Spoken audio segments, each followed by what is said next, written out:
All right, it's February 28th. I've had an incredibly long week, and I'm beat. But it's February 28th. It's the end of Black History Month, and I've been wanting to make this video, but just haven't had time. I'd rather not make it now, but it's now or never. So, Black History Month. You hear about everybody that did everything, and you don't hear about the people that actually did things.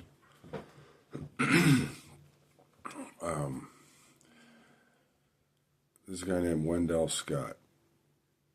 And Wendell Scott, I don't know if he was drafted, I don't know if he was volunteered, but he was a World War II vet.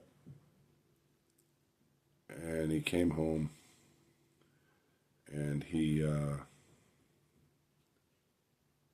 I take it back, he might have been a World War I vet. But in any event, he came home from the service.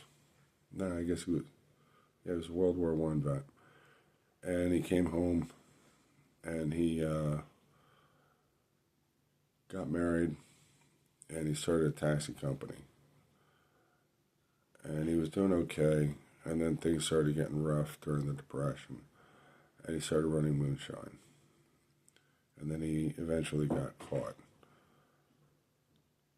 And the sheriff basically was friends with and he was down south. It was either Georgia or North Carolina. But the sheriff basically said, okay, well, you think you can drive. And he was friends with the guy who had the local racetrack. It was, and they were all moonshiners that, raced stock cars, on the weekends. And the racetrack was doing, reasonably crappy because people didn't have money because it was a depression. And they said, you run your car in the stock car race, and we'll see what happens. And we'll let you out of jail. We'll let you go on this one. And everybody knew, and the reason was everybody will show up to watch a black guy get, run over and creamed and killed, in a stock car race.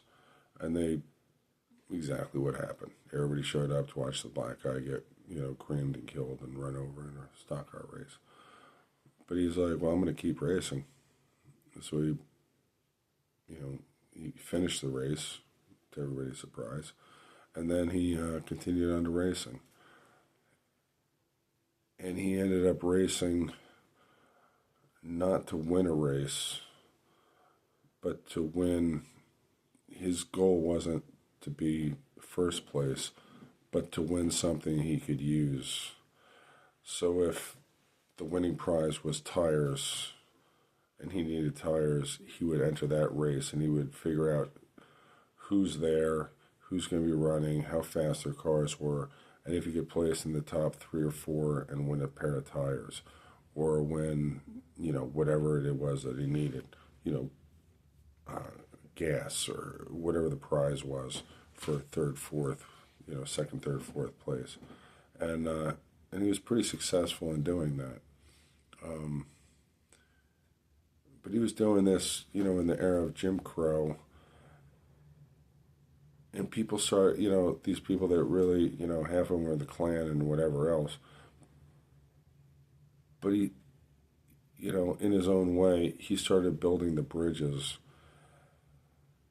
And, as NASCAR formed in, the 50s and into the 60s, he became one of the drivers to watch out for. And the other drivers respected him, and they liked him. And I actually knew somebody who's since died who knew him very well. And Wendell Scott, I think it was 69, he had a really, really good year. And he was running all the super speedways. He was running, he was one of the top guys. And there's a big crash you can find on YouTube. I think it was Charlotte.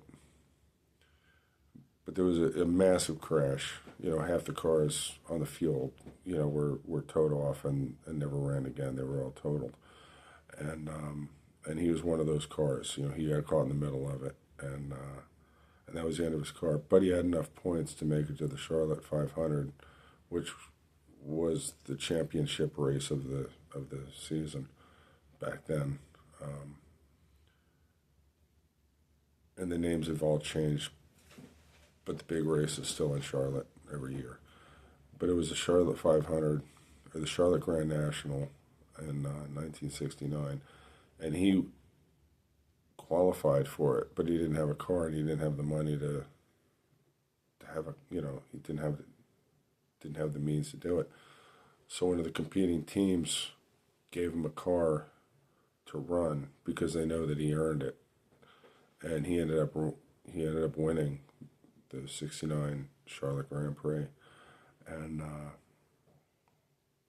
these were all the Southern rednecks that don't like blacks, that were in the Ku Klux Klan, whatever, that all love this guy to the point where even though he was out of the race, they gave him a car, and they had him race, and they were proud as hell that he won. And he was a black man, Wendell Scott. You can watch the movie Grease Lightning, and that kind of gives an overview of his.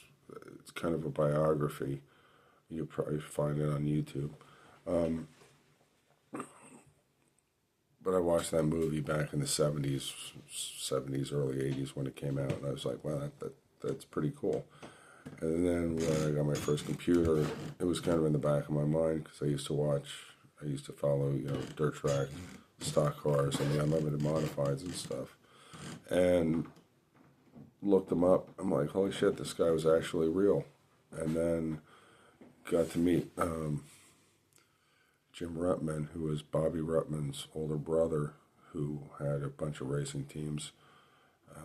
Ended up hanging out with him down in Florida for a little bit, and asked him about him. He said, yeah, I knew him really well, and every time he'd go to race, he didn't have the money, he didn't have the car, we'd all chip in parts, giving him carburetors, our mechanics would jump in on his car and make sure it ran right, and we love that guy. And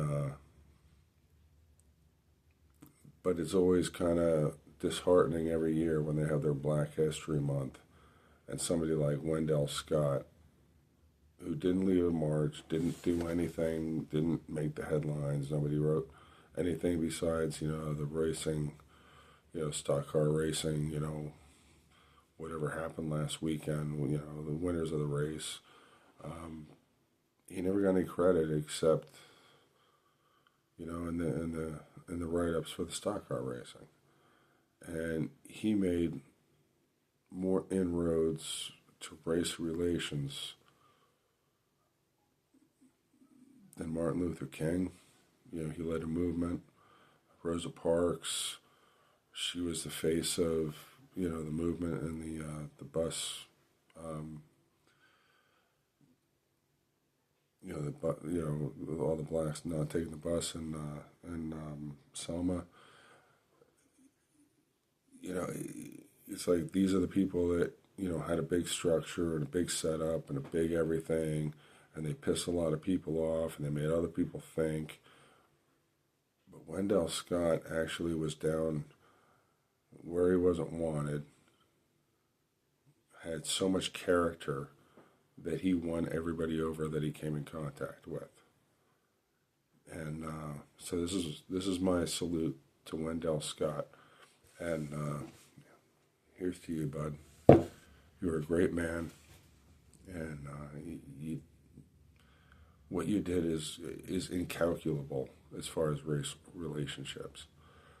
So that's my video, and that's my thing on Black History Month. Nobody else is giving him credit, so I will. Y'all have a good night.